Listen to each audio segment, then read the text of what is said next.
Let me out of here!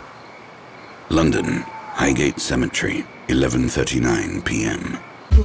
Meet Kenneth Hopkins, 38 years old, a renowned Egyptologist. 1 week after his return from the Valley of Shadows, he suddenly died of heart failure. Help me! Somebody!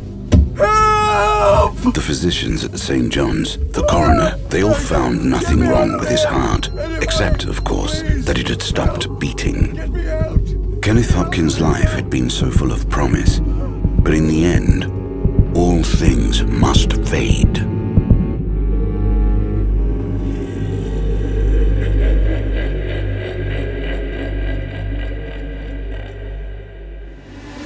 There is a darkness that is more than an absence of light.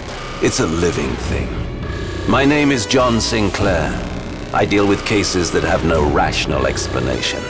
You see, the things that go bump in the night, they're real, and someone has to fight them. Welcome to my world.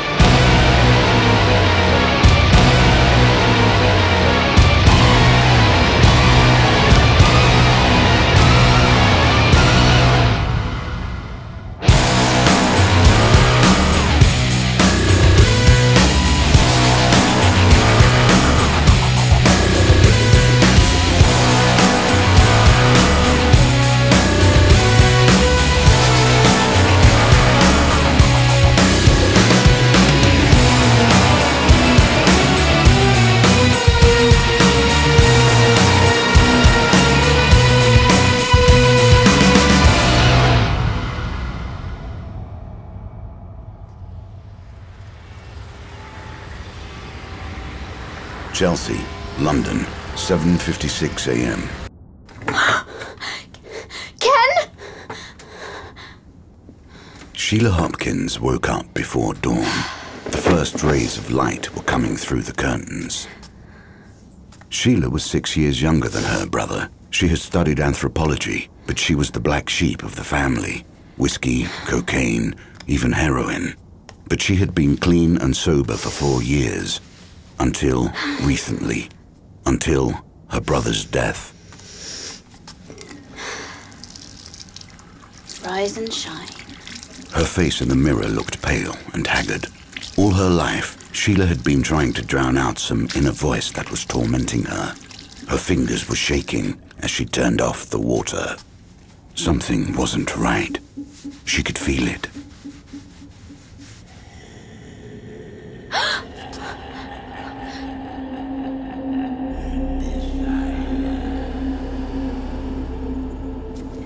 Who's there?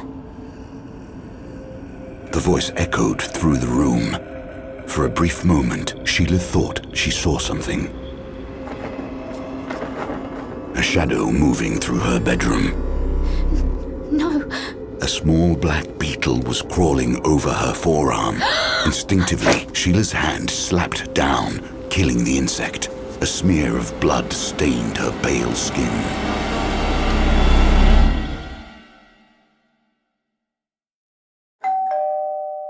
Chelsea, London, 2:38 p.m. Miss Hopkins! Hello! Bill Connolly was a reporter who wrote about the unusual, the inexplicable. When he read the obituary, he knew he had a story on his hands. He needed to talk to Sheila Hopkins, the sister of the deceased. Hello! But no one responded to his knocking. He decided to try the back stairs. It used to be the servants' entrance. Sheila Hopkins lived in a posh flat. The family was rather well off. Hopkins Industries was a household name in England. He knocked against the window pane of the back door. Hello? Is anyone... My God. Through the frosted window, he saw Sheila Hopkins lying on the parquet floor. Connolly took off his jacket, wrapped his hand in it, and... Come on.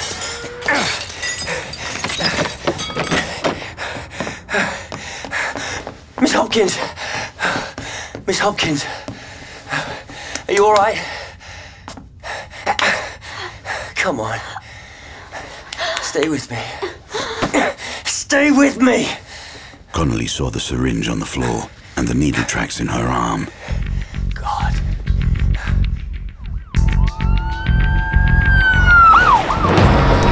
Keep pumping, she needs air. Yes, sir. Don't call me sir. Connolly rode with her in the back of the ambulance. Sheila Hopkins had a sort of natural beauty that could make a man's heart melt. Strawberry blonde, unruly hair, pale skin, some freckles on her cheekbones. Her eyes were hazel with specks of green. For a brief moment, Connolly was hypnotized. And then, suddenly, something flickered in her eyes. For a brief moment, she looked straight at Connolly, and he saw that there was life in her yet. Don't give up.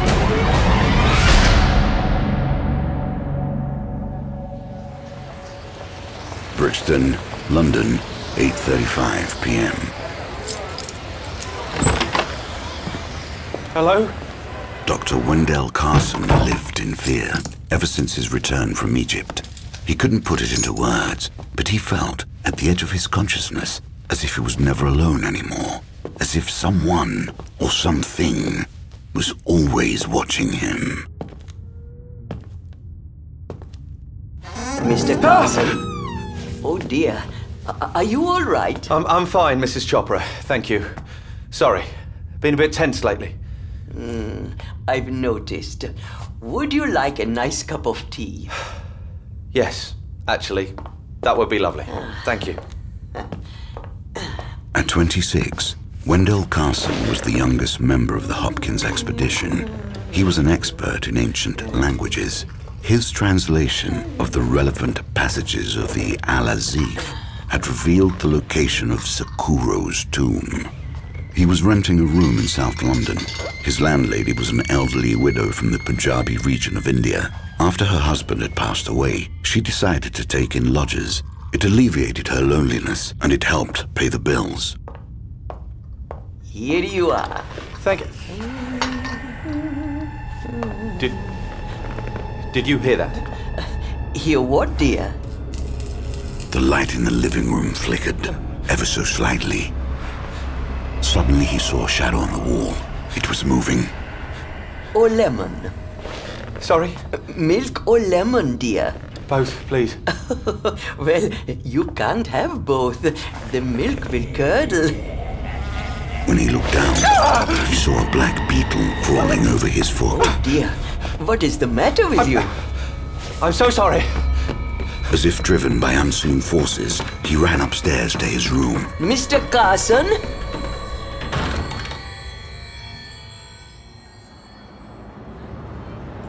Mayfair, London, 9:49 a.m., 2 weeks later. Bill Connolly stood outside the Carlton Rehab Clinic, freezing, his hands stuffed into the pockets of his duffel coat. Then he saw her, Sheila Hopkins. Her father was with her. They were walking quickly towards a Jaguar parked by the side of the road. A chauffeur opened the door. Miss Hopkins! Miss Hopkins, can I talk to you? She looked better now. Her face was a little flushed, but that might just be the cold. Who are you? Suddenly, her father stepped in front of him. He was a pink-faced giant of a man, his massive bulk hidden underneath a cashmere overcoat. My name is Bill Connolly. I'm a reporter. I just have a few questions for Sheila. It's important. I will not allow you to drag our family name in the mud. Dad, no. It's him, the man who saved me. Oh, that was you? Yeah, that was me. I suppose I ought to thank you. Mr. Hopkins, I'm not after a story. Not anymore. I just want to talk to your daughter. I know about the nightmares. I don't know what you're talking about. Sheila, get in the car. What happened to Kenneth is going to happen again. This isn't over. What do you know about it? Please, just let me talk to your daughter. 5 minutes. There's a cafe right here. I don't think that's a good idea. Dad, please. It's all right. 5 minutes. Not a second more. I'll be waiting right here.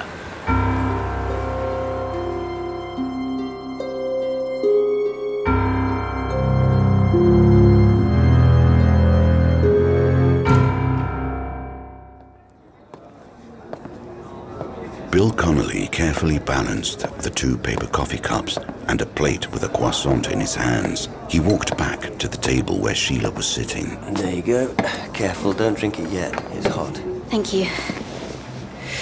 Ow! I told you it's hot. I know. Whenever someone tells me not to do something, I always do it. My mum used to make fun of me for that. I'm the same way. I know. You broke into my flat. Yes, When she spoke, he noticed she used her hands a lot. Connolly followed the movements of her fingers. Then he caught himself staring and quickly looked down at the table. He started dabbing at the spilt coffee. If you hadn't done that, I would have died. Connolly felt himself blushing, but she didn't seem upset. She looked at him. All clean. You are? The table. Oh. You can stop wiping it now. Sorry. You said something about my brother's death. Are you eating that croissant? Because if you're not... Now go ahead. Thank you. So, you've been clean and sober for 4 years. Then you accompanied your brother on his expedition to Egypt. When you came back, he died and you relapsed. Old habits die hard. I don't think it was that, Miss Hopkins. I think it was him. I don't know what you're talking about. You have the same dream every night. Your brother waking up inside his coffin, screaming for help. What happened in Egypt? What's it to you? 2 days after your return from Egypt, Franklin Rossiter died of heart failure. Then Dr. Khan. Then, a few days later, so did your brother. He was healthy in the prime of his life. There is no history of heart disease in your family. 2 minutes, 28 seconds left. What's your point, Mr. Connolly? Ever since his death, you've been hearing voices. How could you possibly know that? Miss Hopkins, there's something you have to do for me. What?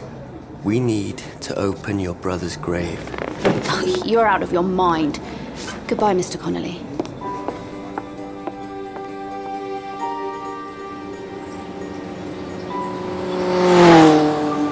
London, Scarborough Racetrack, 3:29 p.m.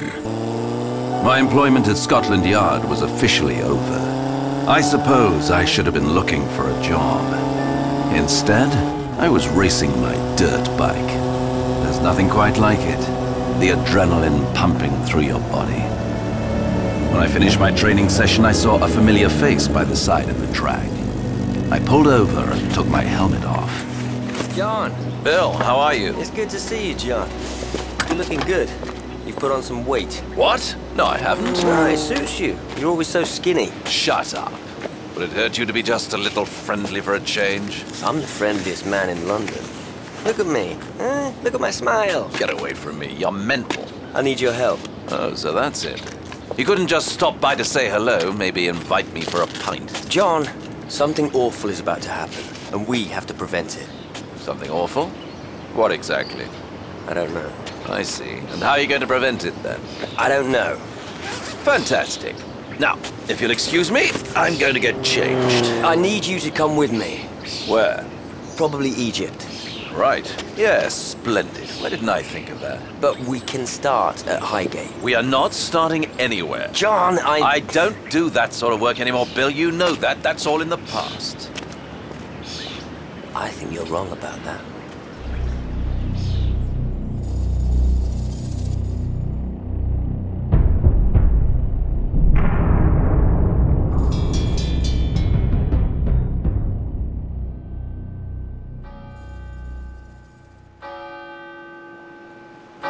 London, Highgate Cemetery, midnight. Highgate is one of the oldest and most ornate cemeteries in London. It was a moonlit night. Just a short way ahead was a freshly dug grave. Kenneth Brandon Hopkins, beloved son and brother. Bill Connolly worked for several hours. His muscles ached and he was very, very nervous. He'd crossed lines in his life before, but never anything like this. Digging up a grave. All right, here we go. At last, he saw the wooden coffin in front of him, illuminated in the beam of his torch. Worms were crawling through the moist earth. I'm sorry, Kenneth. I'm sure you'll understand. He crawled down into the hole and pulled at the lid. His fingers were freezing.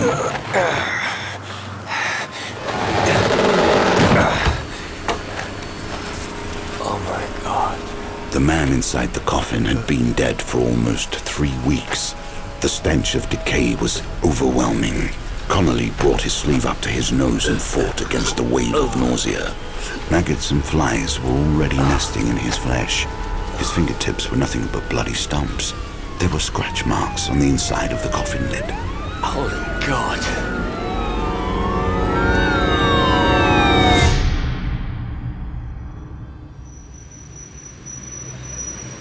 London, Holborn Police Station, 9:04 a.m.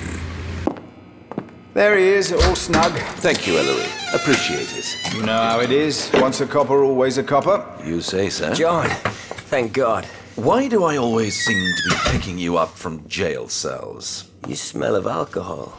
Have you been drinking? At least I'm not robbing graves. What were you thinking? There's an evil spirit. Oh, for God's sake. Listen to me. There's an evil spirit that was awakened somewhere in a tomb in Egypt. And now, it's on a killing spree. Fantastic. First you tell me I'm fat, now there's evil spirits afoot. You're not fat. You're just not as skinny as you used to be. Shut up. You look sturdy. I am not sturdy. I'm in peak physical condition for a man my age. Yes, for a man your age. What's that supposed to mean? Now you're telling me I'm getting old? Is that it? Kenneth Hopkins was buried alive. I talked to his sister. Oh, how sweet. To comfort the bereaved? I smelled a story. Oh, I knew it. Can't leave it alone, can you, sleazebag? Why? You're really hurting my feelings here. Oh, am I? Sensitive sort, are you? Kenneth Hopkins led an expedition to Egypt. I'm not with Scotland Yard anymore. You know that. This isn't my problem. Come on, John, hear me out. You're unemployed. It's not like you have any pressing engagements. There's a bottle of scotch waiting for me at my flat. Listen. Kenneth Hopkins was still alive when they buried him. Alive? He was trying to claw his way out. That's why I opened the grave. I had to know. I said it's not my problem. Yes, it is. You don't come back from the things you've seen. Alcohol helps. There's a prophecy. Hopkins uncovered the tomb of Sorcerer. Who? The Dark Pharaoh. He was executed by his own brother, Pharaoh Zoteres, for trying to usurp the throne. And I think he's planning a comeback. Connolly, someone here to see you. I followed Connolly into the visitor's room. A middle-aged man was sitting at one of the tables. I recognized him from the newspapers. Sir Gerald Hopkins. Who is this? John Sinclair. I'm a friend of Mr. Connolly's. Fine company you keep, Mr. Sinclair. Please, let me explain. Not necessary. I just came from Highgate. I saw what you did. I'm sorry. It had to be done. Sir Gerald, I know you're upset, but you have to listen to me. Sheila's life's in danger. Leave her out of this! I've half a mind to file charges against you. Why didn't you? Filed charges, I mean. You saw it, didn't you? Yes. The scratches on the coffin lid. Kenneth was still alive when he was buried. The autopsy report just came in. You were right, Mr. Connolly. He died of asphyxiation. Inside the coffin. Sir Gerald, this creature, Sakura... Enough! I don't want to hear any more! Sir Gerald, I know this man. When he says you're in danger, it's likely true. You said your son was buried alive. Enough! Sir Gerald, let us help you.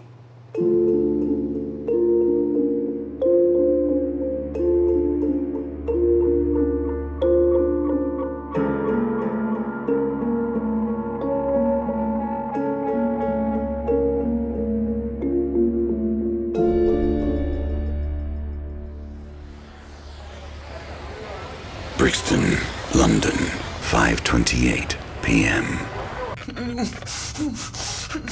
I want to show you something. Something beautiful. Mrs. Chopra had tears in her eyes and a gag in her mouth.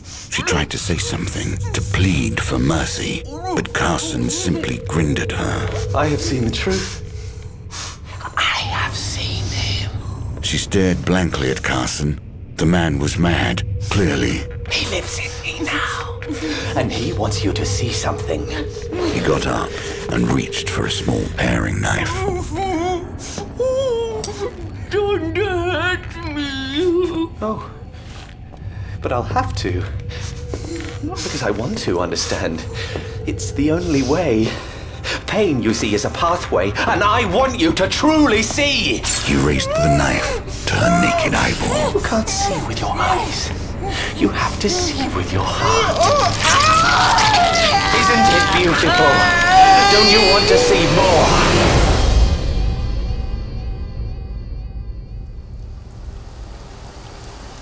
London, Holborn Police Station, 6:08 p.m.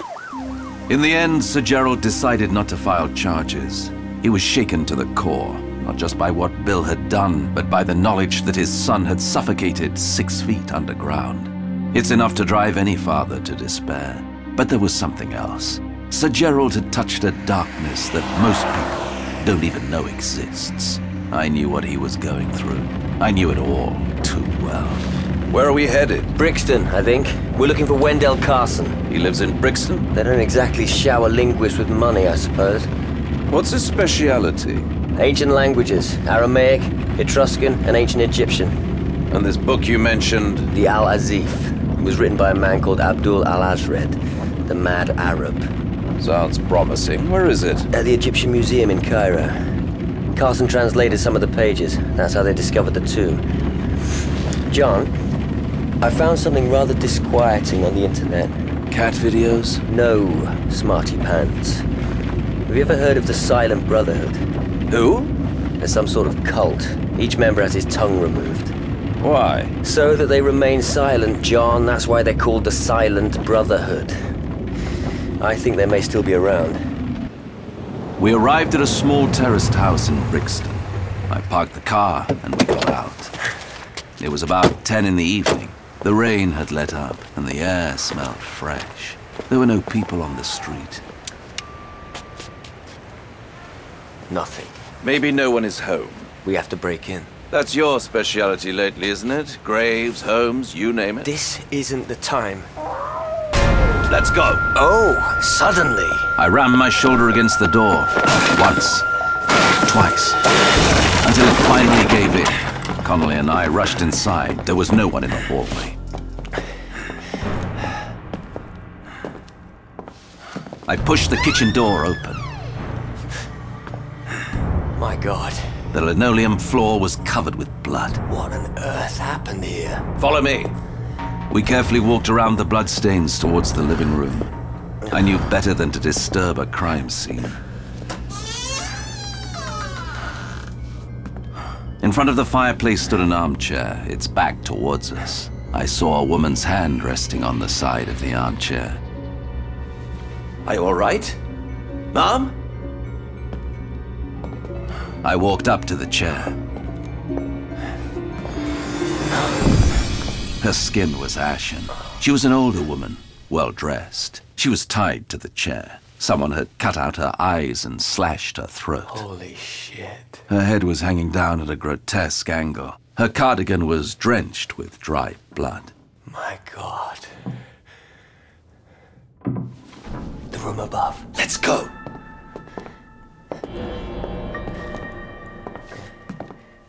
The stairs. I took a first cautious step. I cringed and for a brief moment closed my eyes. I opened them again. Everything was quiet. Whoever was up there appeared not to have heard us. We slowly walked up.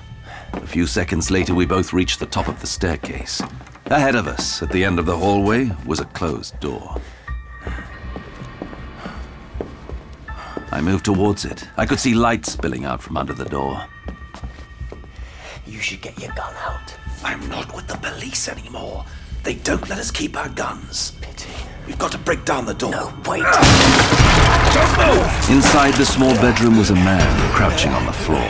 His hands were red with blood. The walls were covered with hieroglyphs. Written in blood. What's that in his hand? His tongue. I looked down. There were insects in the room. Small black beetles, crawling all around him. He picked up a knife, and then with a swift motion, he leapt to his feet. Stop him! The window!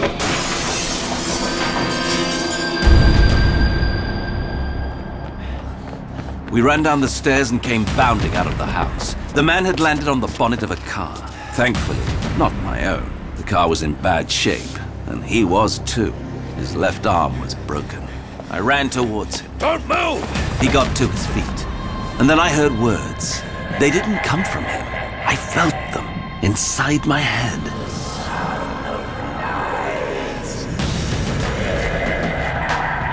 Stop! He turned and ran. It was impossible.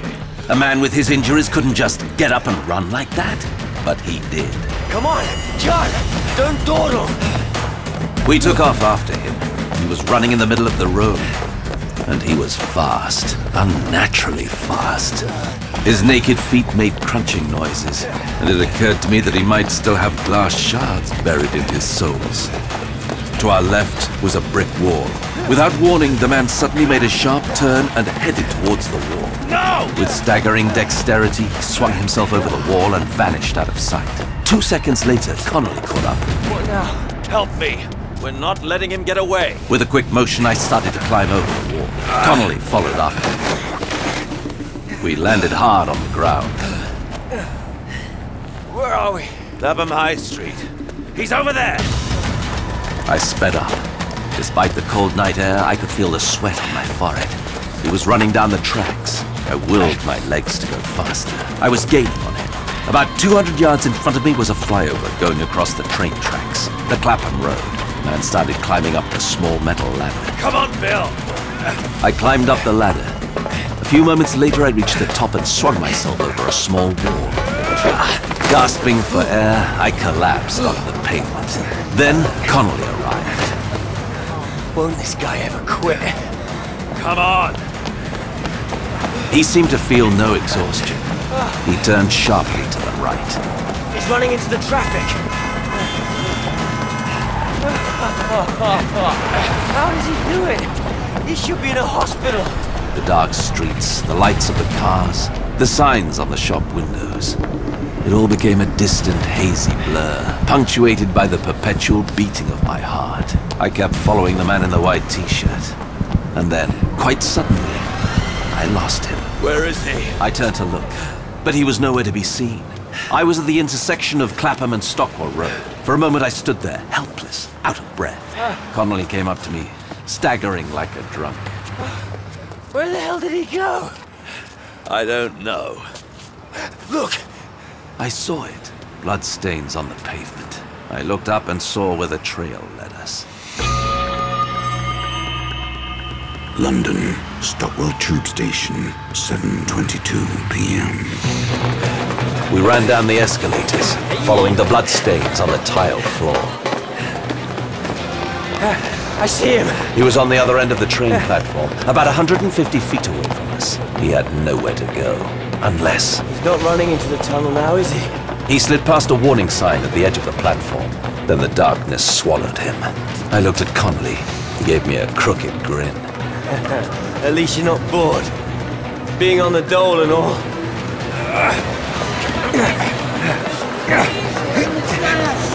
Come on, John. You're out of shape, old boy. Shut up!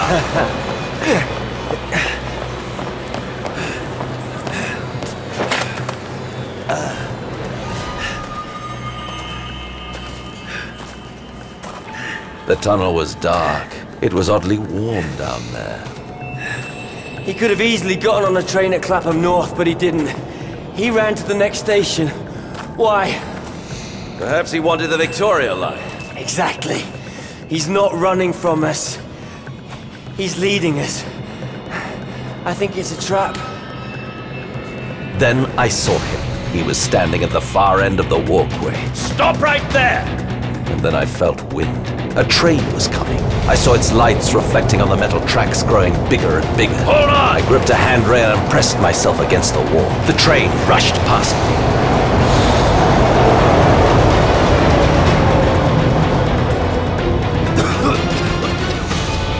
I turned to look. The man with the knife was gone. We carefully continued down the walkway.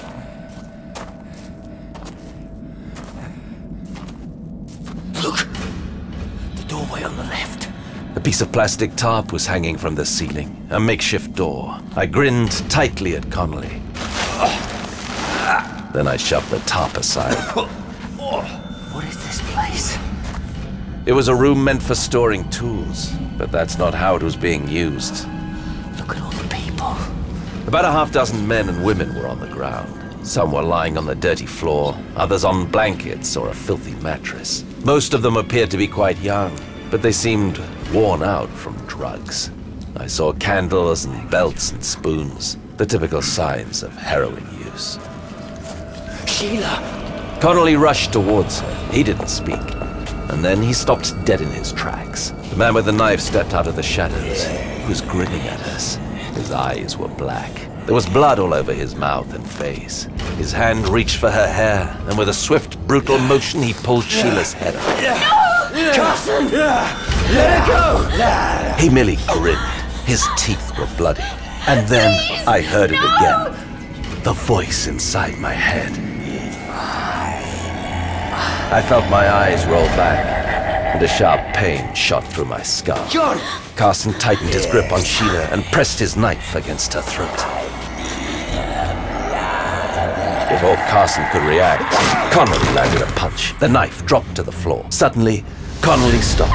His eyes opened wide in horror. An unseen force pulled Sheila's body from the floor and pressed the girl against the wall. Sheila! No! No! She was lifted off the ground. Something was holding her, pulling her. A gust of wind rose. I saw small black beetles crawling, flying. Please! No! She was dragged across the ceiling as if she were a doll, some kind of broken toy. She tried to hold on to something, anything, but couldn't. Her feet were kicking helplessly. The wind blew open the tarp, and suddenly, Sheila was pulled out into the tunnel. It defied all laws of physics. She clung with her fingers to the edge of the door. I saw the desperate look in her eyes as she screamed. And then, she was gone, vanished in the darkness of the tunnel. I looked for Carson, but they were both gone.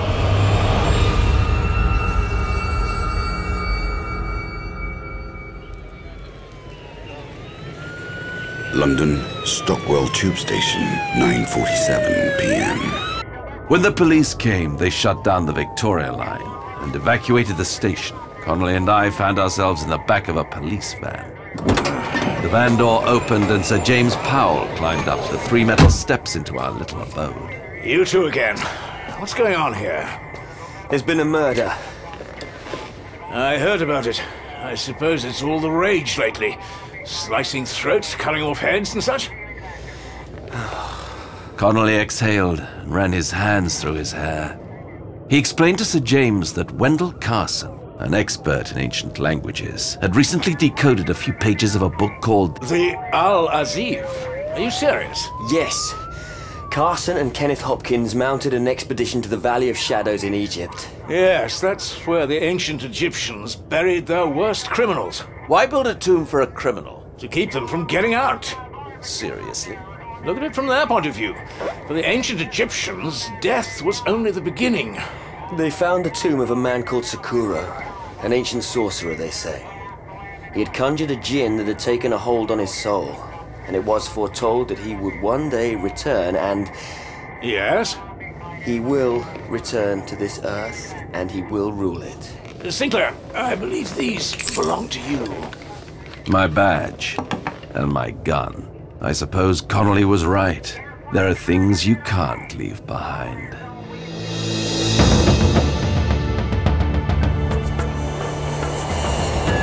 Cairo, Egypt, 2:13 p.m. The city was a vast urban sprawl. On the taxi ride from the airport, Connolly and I passed crumbling towers, minarets, and abandoned office buildings. The streets were full of traffic, teeming with people, beggars and street vendors. It was hot, and the dust from the streets clung to our clothes and skin. Our hotel, charmingly named the Hotel Bonne Chance, was in the Giza district. The lobby was modern and airy, an odd contrast to the run-down city. After we settled into our rooms, we had dinner in the hotel. What next? How about dessert? Quite the sweet tooth you have. I'm not talking about food, I'm talking about Sakuro. Connolly pulled out a small, crumpled post-it note and waved it in front of me. This is the phone number of Dr. Ibrahim Qureshi. I know. The curator at the Egyptian Museum. We have a meeting with him at 10 tomorrow. Connolly and I ordered a bottle of whiskey and went into the garden. A small oasis with palm trees and a fountain. It was a pleasant night, but neither Connolly nor I were able to appreciate it. Our minds were on the task ahead. My hands reached into my pocket for a cigarette, until I remembered that I had quit recently. Mercifully, I had thought to bring my nicotine gum. I offered one to Connolly, who shook his head. Ugh, I don't know how you can eat those. I'm not eating it, I chew it, then I dispose of it. It's disgusting. I'd rather smoke.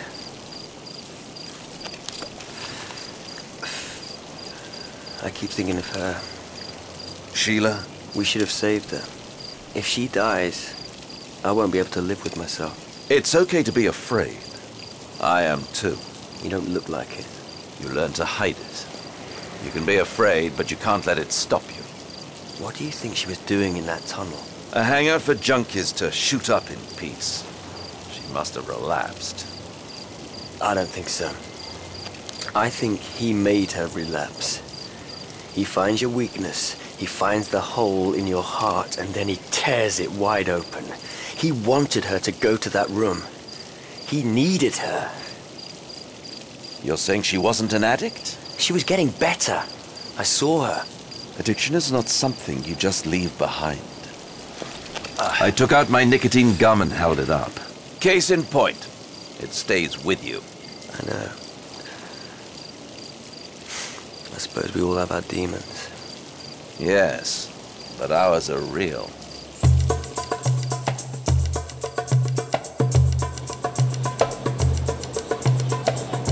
Cairo, the Egyptian Museum, 9:46 a.m. The museum was near Tahrir Square. It was a large neoclassical building with arched hallways, red brick walls, and imposing windows. We entered through the main gate and walked towards the front entrance. There weren't too many visitors today.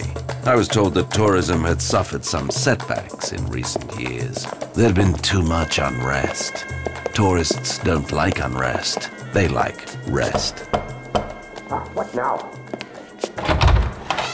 Dr. Qureshi was a small man with a substantial stomach. He had an impressive salt and pepper beard and close-cropped hair. He had a firm handshake. Dr. Qureshi, I presume. What is this about? About 2 months ago, a man named Wendell Carson came to see you. He was looking for the tomb of Sakuro. Sakuro, yes. He was the brother of a little-known ruler named Zoteres I, pharaoh of the 5th dynasty. Zoteres accused Sakuro of trying to usurp his throne. He had him executed. His own brother? Oh, yes. Sakuro was said to be a sorcerer. Before he died, he cursed his brother, and from then on it seemed as if nothing went right for Zoteres. Uprisings, plagues, droughts. He died only a short while later, in disgrace. What do we know about this Sakuro? He was said to commune with the jinn. The evil spirits of Arabic folklore. It took a hold of his body, his soul. What about the Al-Azif? Wendell Carson saw it. What was in it? The Al-Azif was stored in a climate-controlled basement room. Qureshi took us down several flights of stairs. We reached a modern-looking steel door. A security guard was sitting on a stool in front of it. The man seemed to tense up when he saw us. There was sweat on his forehead, even though the air was cool down here. It struck me as odd, but I didn't pay much attention to it. Not then. I wish I had. The guard got up, typed a code into a keypad by the side of the door, and stepped aside.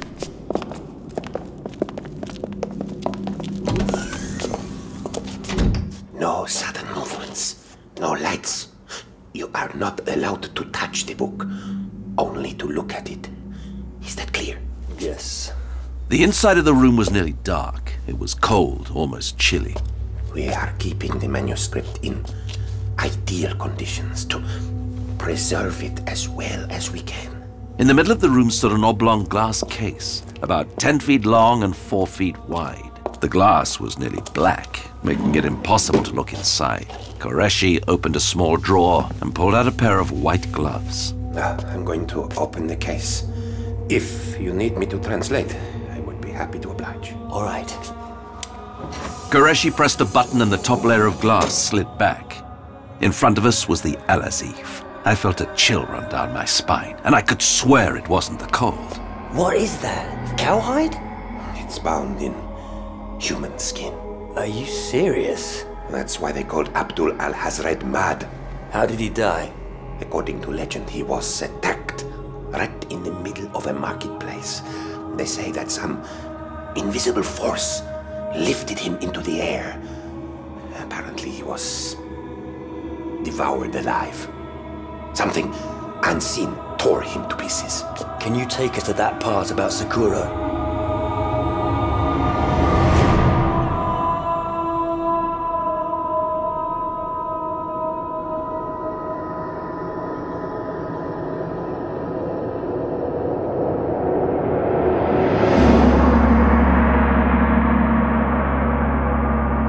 Egypt, 2453 BC.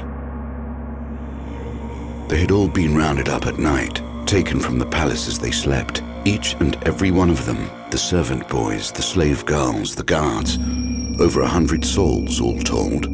Sakura had a large household. Tradition demanded when a lord was killed, his household died with him. And today was the day of Sakura's execution. Far away from the Valley of Kings is the Valley of Shadows. This is where they brought their prisoners. The tomb had been carved into the side of a mountain. Sakura looked at the heavy stone sarcophagus and smiled. He ran his fingers along the stone, as if appraising a piece of furniture. This will not keep me.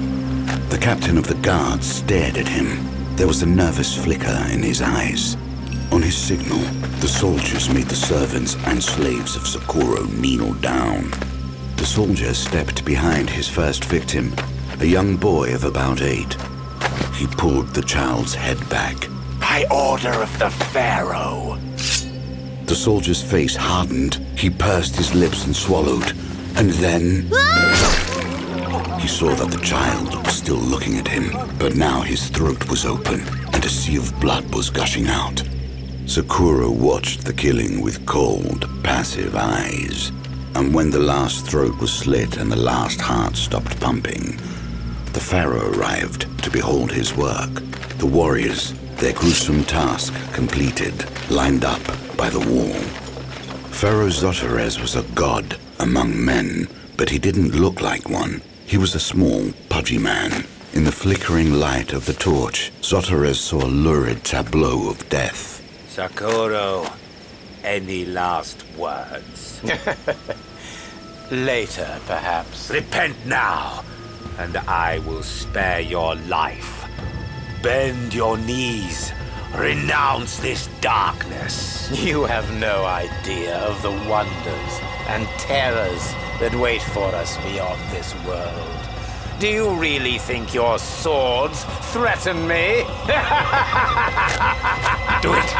Do it swiftly!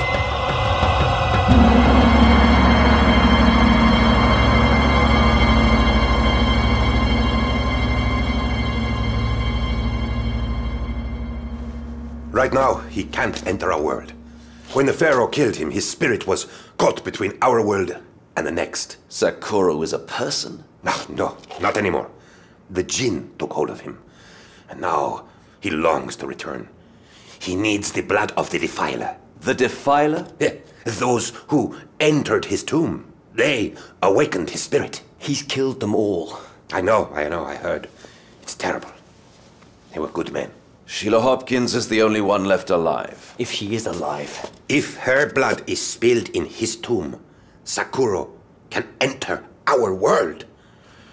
And then... What? According to the Al-Asif, he wants to claim his kingdom. Sounds like fun. What was that? The steel door opened behind us. I felt a sudden gust of wind, and it made my hair stand on end. I turned around. So did Qureshi. The guard was standing in the doorway. The man was drenched in sweat, and I realized in that moment that something was wrong.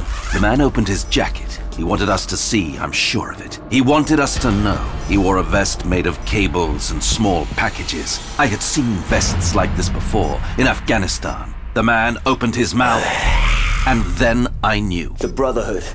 He's one of them. A blinding white flash engulfed me. The pressure from the bomb threw me back. I felt myself being pushed through the air. A second later, I landed on the floor. I came down heavily. The sharp pain shot through my body. The room was filled with smoke. My ears were ringing. I was dizzy. I tried to get to my feet, but my limbs were too weak. I collapsed back onto the floor. I felt a darkness slowly coming over me. And then, out of nowhere, I felt a sharp pain. Get up. I opened my eyes. Connolly was crouching in front of me. He slapped me once more. All right, that's enough. We have to get out of here. What about Qureshi? He was lying on his back. Bill kneeled down next to him. He's still alive, but his leg... His left leg had been torn off. I knelt down. The stump was right in front of me. His broken femur was exposed. His artery was pumping. I took off my silk tie. I kneeled down in the ever-growing pool of blood and wrapped my tie around his stump.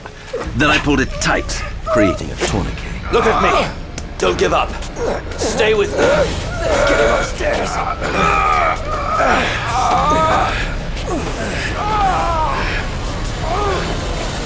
I remember the panicked tourists, the screams, the yells, the smoke. It was madness. It brought me right back to the war.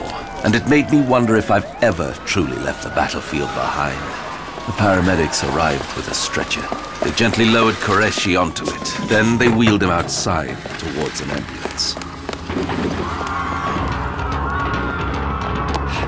I ran outside. I saw two men, both dressed in black, crouching behind a white pickup truck. They both had rifles, and they were both shooting. The security forces were crouched behind their cars, returning fire. I took cover behind a column. What's going on? The Brotherhood. And then, quite unexpectedly, the two men stopped firing. They opened the doors and slipped into their truck. The security forces moved forward, but they were too late. The driver gunned the engine, and the truck lurched forward towards the police. A barrage of bullets tore apart the neatly manicured garden. Pieces of debris were scattering all around. The young man on the motorcycle jumped off his vehicle and dashed for cover. The motorcycle fell to its side, the wheels still spinning. The truck raced through the main gate toward the Pharao bridge. Come with me. Where are we going? Are we running again? Oh, I hate running! I ran towards the fallen motorcycle. I lifted it up and swung my right leg over. Come on! Where am I supposed to sit? Just hold on to me. Pretend you're my girlfriend. Shut up! And then I kicked the motorcycle into gear. The bike bucked and leapt forward. I twisted the throttle and pulled into traffic. I don't think this is a good idea. I followed a cluster of police cars that were racing down the street, sirens ablaze, in full pursuit of the white pickup. I made a sharp right turn onto the Pharao bridge. I could smell the stench of burning rubber. There were 3 police cars ahead of me. The Nile River was below us. I pulled the throttle harder, and the motorcycle sped up. The pickup made it over the bridge and barreled through a roundabout. What is he doing? He's trying to get out of the city. I saw a roadblock ahead, but the pickup made no signs of stopping. Holy God! Is he? The vehicle crashed through the barrier with the force of a sledgehammer. It took some damage, but not much. The police cars didn't dare repeat the stunt and came to a halt. That left only Connolly and me. Hold on! I saw a policeman waving at us to stop. We were only about 50 feet away from the barrier. In my head, I was counting down. Don't! 30 feet. Here we go! 10 feet. Oh, God! I pulled the handlebar, and the front of the motorcycle suddenly reared up. We raced up a concrete divider. For a brief moment, we were both airborne. Connolly clung to me for dear life. Then we came crashing down on the roof of a police van. The wheels gained traction, and 1 heartbeat later, the bike leapt off the van and came down hard on the hot asphalt. Smoke filled my vision. The bike was still upright and plunging ahead. We were heading into the desert.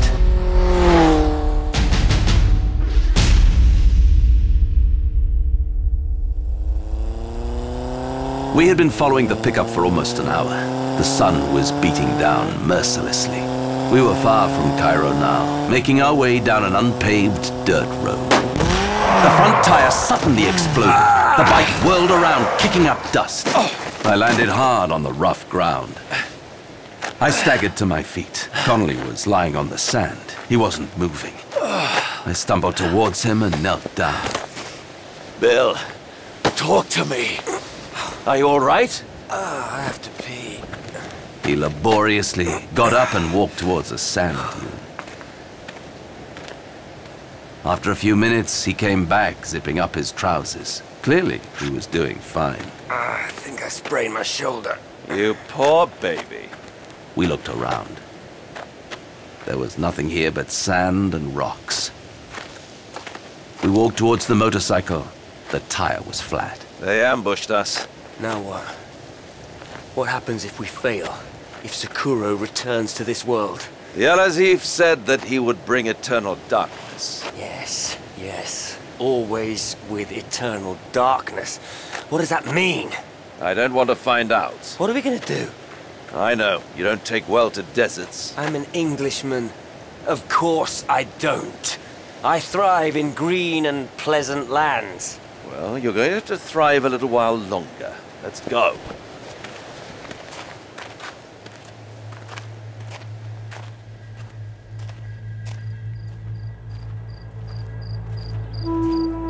The Valley of Shadows, 6:39 p.m. By nightfall, we reached the tomb. Blocks of stone were carved into the side of a mountain. A small ladder led up and inside. We crouched down behind a small incline. I peeked over the sand. What do you see? A minivan. Carson. He looked even worse than before.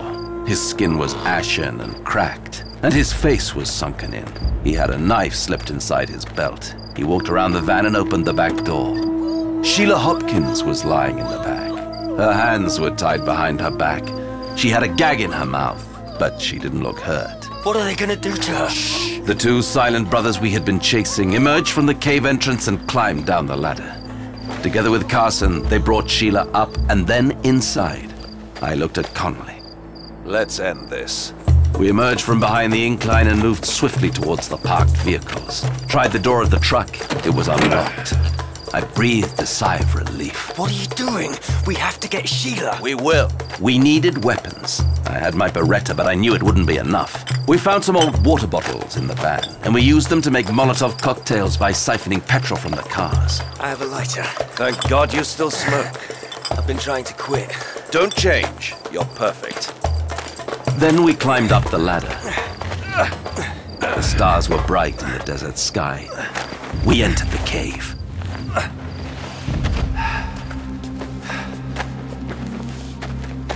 We found ourselves in a narrow stone corridor, just barely large enough for one person to fit. The ceiling was low. I had to duck my head. What are you doing? Nervous. Let's try the silent kind of nervous. You're always so bossy. Why is that? Did your mummy not love you enough? Shut up about my mummy. Well, just say it. It was hot and humid in there. After a few yards, the path led down deeper into the tomb. Did you hear that? We reached a corner. Then, finally, we saw it. In front of us was a large stone chamber. The walls were etched with grotesque hieroglyphs, unlike anything I'd ever seen before. The chamber was illuminated by torches. The ground was covered with human bones, dozens of them. I saw rib cages, hands, feet, and skulls. There were 3 men in there, Carson and the 2 silent brothers. It smelled of old sweat. No wonder. The heat was intense. The bones crunched under their feet. In the middle of the room stood a large stone sarcophagus. Sheila Hopkins was strung up on a rope above it, hanging upside down, just a foot or 2 from the stone coffin, like an animal prepared for slaughter. She was still gagged, and I could see that she was struggling. The sarcophagus was open. Carson reached for Sheila's hair. With his left hand, he roughly pulled her head back. Then he brought the knife to her throat. I knew what he was doing. Her blood had to run into the sarcophagus. I pulled out my Beretta and aimed, but I couldn't get a clean shot. So I did the next best thing. I aimed at the silent brother at the left side of the chamber. He made no sound as he died. The other man raised his machine gun and fired at us. We ducked back behind a corner. Pieces of the wall were breaking off. Bullets were ricocheting. Dust was everywhere. Now what? Connolly ignited the rag of one of the Molotov cocktails. I hope this works. He jumped around the corner. Sheila saw him. I could see the recognition in her eyes. Connolly threw the petrol-filled bottle at the man, and suddenly, the flames engulfed him. His scream had nothing human in it. The flames ate into his clothes and skin.